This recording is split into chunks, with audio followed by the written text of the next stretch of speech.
And when is it going to be ready? Early June. 110, no problem, slam dunk. Yeah, it's a 3-bed, 1.5 bath with a shed in the back.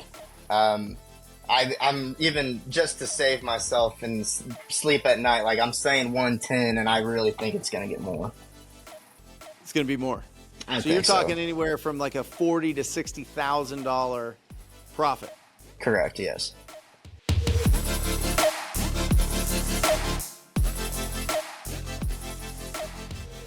Welcome to the Wholesaling Inc. podcast, America's #1 podcast for new real estate investors, where we know that finding discounted property is the most proven path to financial freedom. I'm your host, Brent Daniels, Mr. TTP, Mr. Talk to People, and I am telling you this right now. If I can do it, so can you. So let's get started. I've got an incredible real estate investor that is located 30 miles north of Wichita, Kansas, in Newton, Kansas. It is my pleasure to bring onto the podcast Sid Simmons. Sid, how are you, brother? I'm good. Thank you for having me. So, Sid, you just got into this world. I mean, you came out real fast, and I'm excited to share with everybody what you're doing to be able to find some opportunities, because it's something that we've talked about here on the podcast. It's something that I've encouraged people to do on the podcast. But it's one thing to encourage people. It's another thing for them to actually see the proof out there in different markets around the country. So, Sid, what were you doing before you got into real estate full time? So before this, I was a lineman for an electrical distribution company. I was doing that for about 3 years. Loved it. Good guys. But one thing that got to me was we'd be working at a job and I see people my age driving decent cars. And I'm like, what are you doing at 10 a.m. on a Tuesday to where I'm here and you're out there? I just knew that I wanted to do something different. And I really wanted to get into real estate. So I left that job and here I am now. So, I mean, linemen get paid well, though, right? They do. It's a really solid job. It's a really demanding job, right? I mean, the hours are pretty wild, and the expertise, you have to have a ton of experience. What do you have to go through to actually be a lineman? So I went to a tech school. It was a 9-month tech school, and then you do a 3-month internship. After that, you find an internship, you get accepted as an apprentice. So I did that for 3 years. Took my test, and then I never became that journeyman level, but I just wanted out before I got too deep into it. So what makes that go through your head that you're like, okay, I see these other guys that are in similar age, living in the same area, but they're doing better, or maybe you go into other areas and you're like, wow, they must have opportunities that I don't know about. What inside, have you always had that inside of you, or have you always been, I mean, to me, that feels like you've got like a very competitive fuel to you, or at least a very curious fuel to you that's like, wait a second, what are other people doing out there that they're making more than I am? Right. Well, leaving high school, I didn't know what I wanted to do. All I wanted to do was make $100,000 a year. That was my biggest goal. And being a lineman, they can provide that. So then once I got to that point, I was like, is this it? Like, I did it. I'm here. What's next? Ever since I was little, I wanted to be a family man.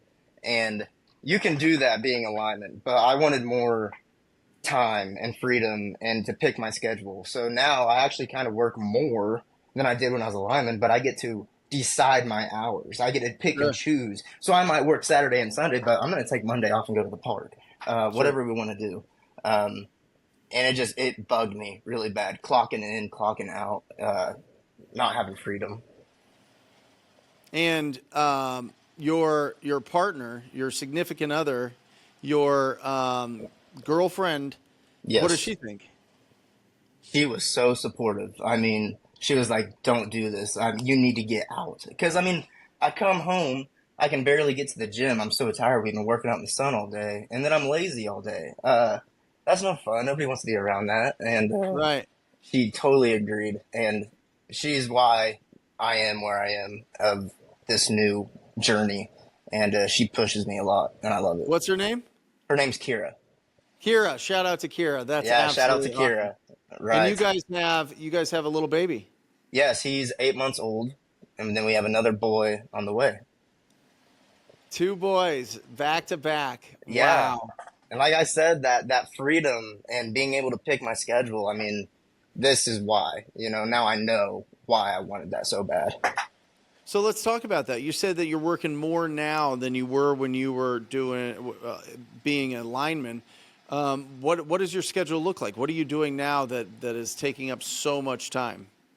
Well, I guess, I'm pretty new into it. I'm still trying to figure out that schedule and why I do a certain thing at a certain time.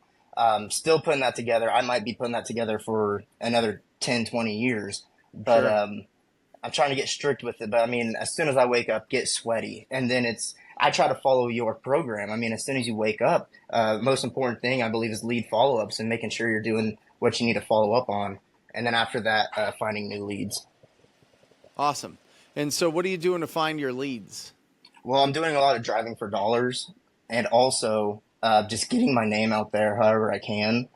And then I love it when my phone rings and then I'm talking to a property owner. Right. It's just such a good feeling.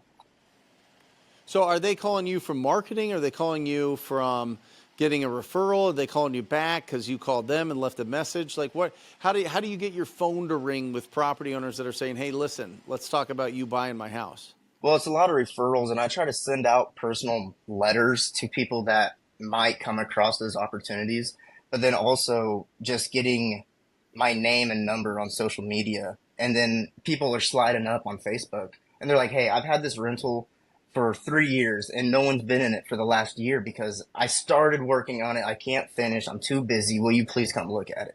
And when people are asking you, please come look at my house, setting up appointments, I mean, that's what gets me is having people call me and asking me for help. We're problem solvers, and I'm here to solve your problem. Yeah, listen, I mean, when it comes to lead generation, there's one of three ways, right? You can wait for it with referrals, right? You can build a nice referral database of people know that you buy houses and you're constantly reaching out, you're constantly putting it in front of them that you're buying houses, and that's fantastic and it's profitable, but it takes time to build a reputation. It takes time to really get consistency with that and build enough of a what some people call a sphere of influence or a center of influence where people are referring you deals on a consistent basis so that you can build a long-lasting, predictable business. Then you've got where most of us start out, which is going out and earning it, right? This is outbound. This is reaching out to property owners like you were saying. You drive around town, you find properties that are in rough shape or need significant investment. You get their address, you get their contact information. You either mail them something that says, hey, I want to buy your house. You call them and say, hey, would you consider an offer on your house? Or you text them or knock on their door, one of those ways typically. And that's how you really start building momentum and building up your budget to then go into marketing, which is more of buying those conversations, right? You put out enough information out there that says, hey, listen, I buy houses, that strangers start calling you and say, hey, listen, would you come over and see how much you would offer for my house? When that happens, it is awesome. Right. But to get to the marketing level, you got to really be good with your skills. You got to be really disciplined with your schedule. You have to have your systems in place or you just waste a bunch of money. So one of the things that we're going to talk about in this podcast, which I love that you're doing, Sid, is getting that referral database, getting people that know, like, and trust you to send you opportunities. So how are you doing it? Well, a lot of social media, but then also keeping my name in people's heads so that when that opportunity does come up, it's like, well, I just spoke to Sid a couple of days ago about it. Doesn't even have to be about a house. Hey, just checking in on you and having that conversation. And the first person that they think of is me because I just spoke to you not too long ago. Yeah. So some good people that I've had is like estate sales. They come across a property and there's not enough for an estate sale and they need to sell as is. Well, there's not enough things for an estate sale. So that's the best option. And that's when I come in place. And then also the gentleman that runs the gym that I've been going to, he also does insurance. So that's how my last deal came across was an insurance guy. That's awesome. And so Right. what? You're just going out there and being loud. Exactly. Yeah. Now, you said a lot of social media. What does that mean? So just posting on my story. It doesn't even have to be a house, but I prefer it to be a house, of course. If I'm Sure. on an appointment and maybe the deal's not even going to work out, I still try to take a picture of the outside or inside and then say, I buy houses with my phone number. So And you put that's your gotten phone me a number. lot of messages. So talk about that. So you post. How often do you post? I try to post every day, like you say, but Yeah. sometimes it doesn't work out. And sometimes it's Sure. once every other day, once every 3 days. And most definitely, anytime I have an appointment, that's my favorite time to post is when I'm looking at an ugly house. How many friends do you have on Facebook? I That think I have 1,300 friends on Facebook, and I definitely okay. try to add. I go through like Wichita Real Estate Group, and I try to add a lot of those people, and especially everybody that's super active. I mean, they're always doing something, or they're like a top person on that group. Yeah. Add them for sure. Awesome. So you're adding friends all the time. And what I found, I did this a couple years ago, back in 2020. Said my Facebook account that I had since 2009 got hacked. Mm. And people were trying to spend money on my account, so Facebook just shut it down, and it went into oblivion. Like literally, I've reached out and everything's to try to get that account back, because I'm sure it has some hilarious pictures and videos and memories, but I can't get it back. So it's literally gone, like just Yeah. poof, gone. And so I had to start over again, Sid. So what I started doing was I was like, okay, I got to start with a whole new, brand new account. This is kind of nice. This is kind of fun. Like I kind of get rid of the old life that I had, you know what I mean? Some of the rougher times that I had in life, and so all that is out of there, and this is like a fresh start. So I just started going into those groups and requesting everybody. And then what I found was once I got to like 1,500, 2,000, 2,500 people, then all of a sudden I started getting a tremendous amount of requests all the time, every single day. And then I would just accept all the requests that I was getting every single day. And then all of a sudden it was back up to 5,000. It's mostly filled with real estate investors and lenders and hard money people and private money people and title people. And it's just awesome. You know what I mean? And now when I post, it's like industry people that see it. And it really, really, really works when you post, I buy houses, and put your phone number. Put your Yes. phone number, say DM me, whatever. I like that you put your phone number, to be honest, Sid, Yeah. because that way it's like one step extra. It's not like people just click your profile and send you a message in Facebook. They're actually like taking your number down and reaching out to you. And I think that extra step means that they're probably better quality. What do you think? Yeah, I think so too. Yeah, I agree. So when they reach out to you, what are they saying? Uh, well, sometimes they won't even slide up on the story. They'll message me about a day or two later, and they'll say, "Hey, I Yeah. saw that you posted this a day ago, 2 days ago. You buy houses, right?" Yes, I do. Well, I have a house. It's a rental. It was a rental. It's been vacant for so long. Would you mind coming to look at it? And then, I mean, eh, what appointment gets easier than that? I mean, it's three messages Amazing. back and forth. Are you busy right now? Let's go look at it. Amazing. Right. Isn't it? It is. Free leads. It I mean, is. this this Yes. this this leads us into, because you came into my life in February, Hmm. right? Late February-ish, mid February, and then by March you got a deal by doing this exact thing. And this This deal is going to exact be thing. bananas. So let's break down this whole process, and then I want to get into some nitty-gritty on how you're doing this deal. Okay, so I was posting on my story. I went to the gym, saw my insurance guy there, and he was like, "Hey, I think I have a deal for you, and if you're interested in it, I'll give you the address, and then I'll give you their information." I don't think he was wanting to just hand out information. So I looked up Fair the enough. address. Yes, I am interested. He gave me the phone number. I got the full breakdown on the story and everything. Unfortunately, the owner passed away. He lived out of state. The ownership got passed to the oldest child, and there's three siblings, all spread across, and they wanted nothing to do with it. So she was asking me kind of how I work. I said, yes, I buy houses cash, and that's the route she was wanting to go. There's been a tenant there for about 7 years. They couldn't get a hold of him. I was trying to do some numbers, wasn't sure because I haven't seen the property. So I actually called back and I said, "Hey, I got a crazy idea. I want to give you an offer sight unseen." And I gave her an offer. She said, "No, that's way too low. We're not going to take that." And I said, "Okay, no problem. I understand. There's a tenant in there. If you want a more accurate offer, I need to see the inside."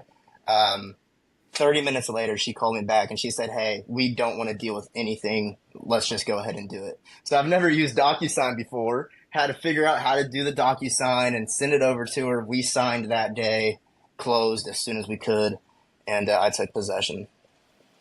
So interesting. Okay, listen. Wow. I mean, this is step by step by step. Post you buy houses. People reach out to you. Hey, do you want to buy this house? You take a look at it, say, yeah, I'd be interested in this house. And then you get to talk to the property owner, negotiate virtually. This is all done over the phone. It's all done by this thing right here, right? This thing is you're not going on the appointment. You're just there having a good conversation with people that are out of town. They want speed and convenience. Right. The price shocked them. Fantastic. Right. But you must have done something in that conversation that left the door open to them calling back. I think what the approach you had was, listen, this is sight unseen. I can offer you this. What do you think? As kind of like a feeler, as like a test to see where their price was at. And then, oh, no, that's way too low. Shock them. Mm-hmm. 30 minutes later, they give you a call back. Yeah, we'll do it. Whatever. Let's get this done. Absolutely. Yeah.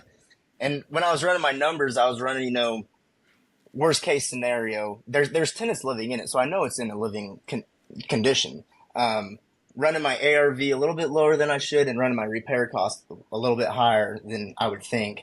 And yeah, it definitely worked out in my favor. So why buy it, Sid? Why did you close on it? Now first that, and then what are you going to do with the property?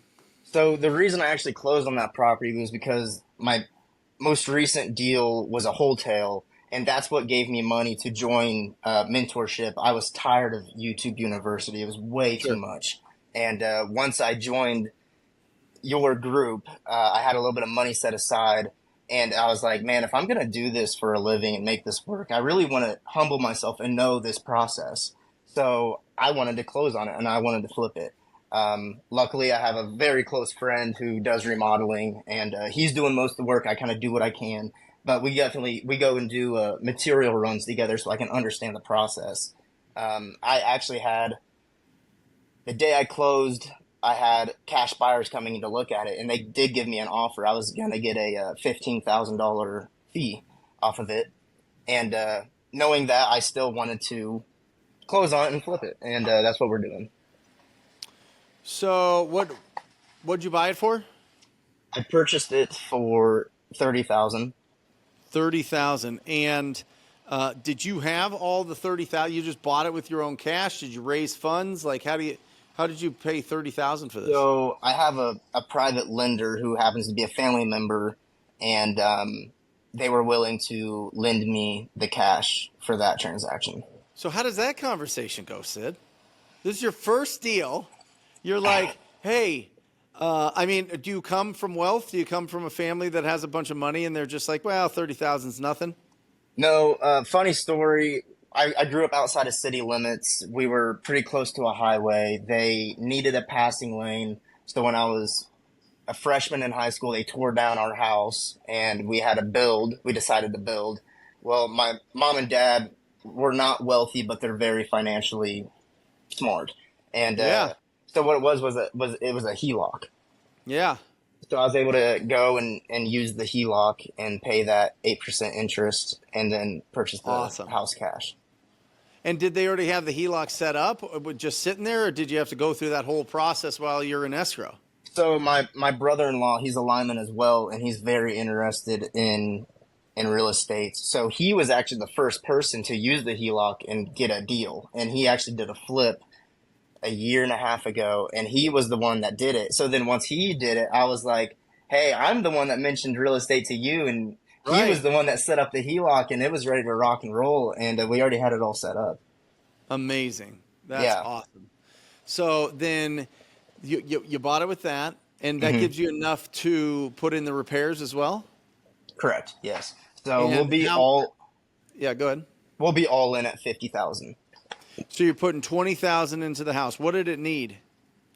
So it really needed uh, paint and hardwood floor. But we wanted to, I mean, we're flipping it. We wanted to do just a little bit more, but not too much.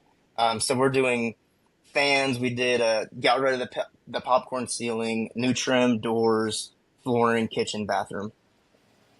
Awesome. And for 20,000. Right. That is incredible. And you're doing it with like your best friend? A Yeah, I friend? was actually his best man at his wedding. We grew up Come together. on. I mean, we're brothers. We really are. This is incredible. Isn't that the best? We had this conversation before we started the podcast. People are like, don't mix business with friends or don't mix business with family and all this. And I'm like, everybody in my company's friends or family. Like that's just for people that, are a-holes. You know what I Right. mean? People that just can't that need to be in control and need to make people work for them and not with them. And I'm telling you, if you have the heart of a servant and the heart of a leader and you really want to grow with everybody and everybody be able to financially benefit from the relationship and the opportunities that you run into, man, it feels awesome at the end of the day when it works. It Yes. does. And when it doesn't work, you all get to commiserate and connect and support each other and figure out what went wrong and fix it up the next time. And it's awesome. So, yeah, it's the best, right? It is. Yes. And I mean, I can trust him. I know what he's doing. I know I give him my business card if I can't be there. I mean, it's perfect. That's awesome. So, 30,000, you put 20,000 into it. You're going to have some holding costs. You're going to have some commissions. You're going to put it on the market and you're going to sell it for how much? 110. And when is it going to be ready? Early June. 110, no problem, slam dunk. Yeah, It's I going mean to be. it's a 3 bed, 1.5 bath with a shed in the back. I'm even just to save myself and sleep at night. Like I'm saying 110, and I really think it's gonna get more. It's going to be more. I So you're think so. talking anywhere from like a $40,000 to $60,000 profit. Correct. Yes. How does that feel? Well, I can't sleep at night. I can tell you that, but it feels really good. Yeah.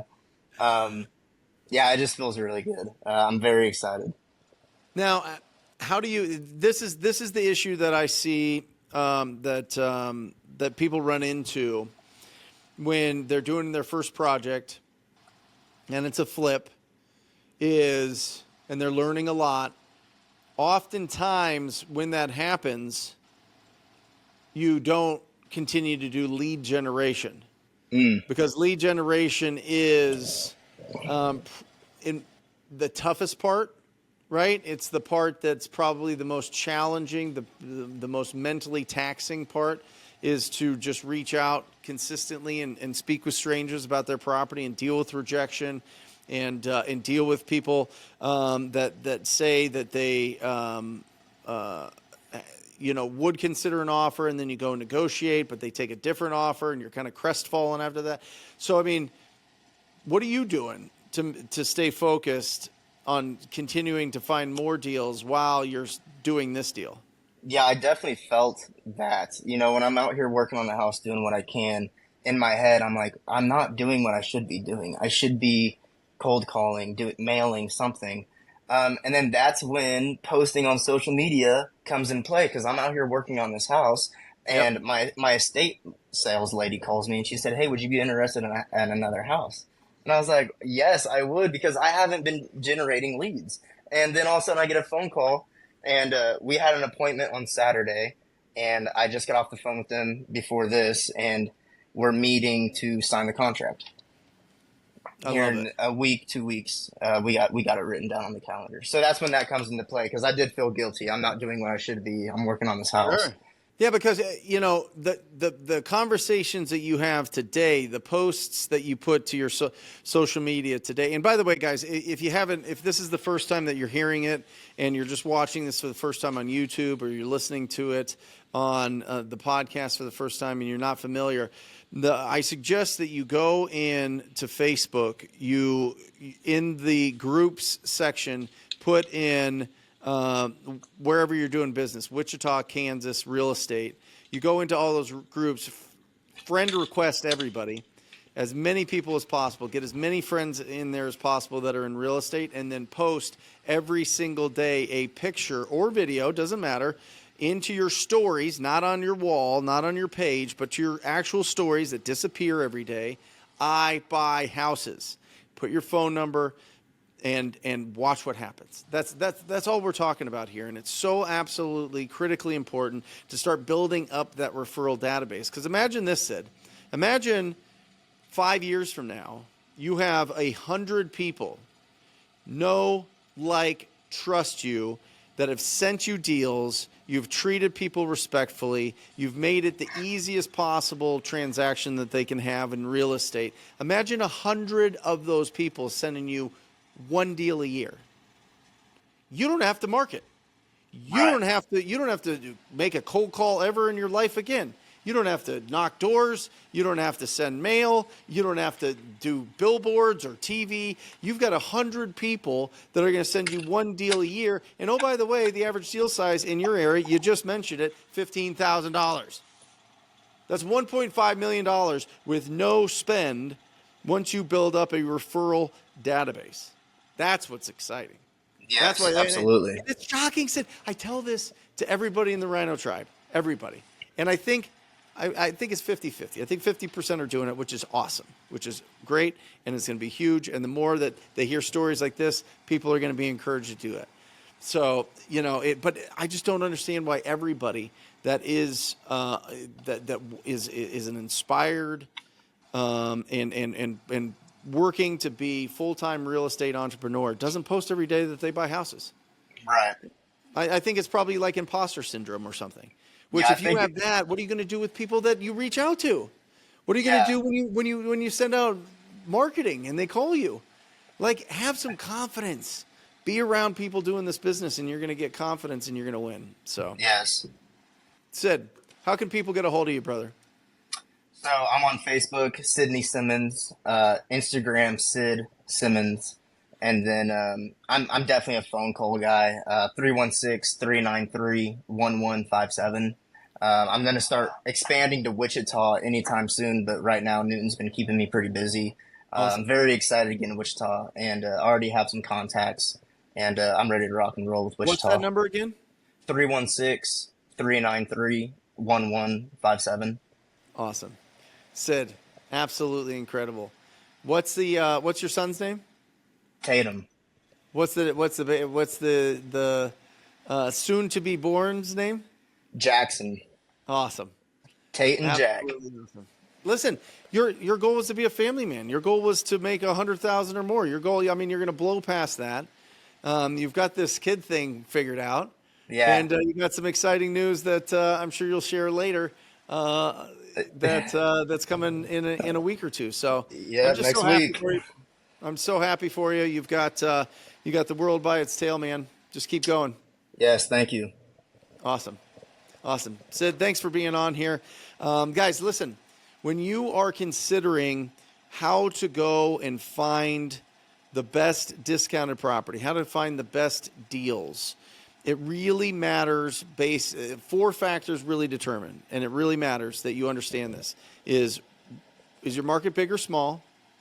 Do you have experience or no experience in speaking with property owners or sales, speaking with anybody, a stranger?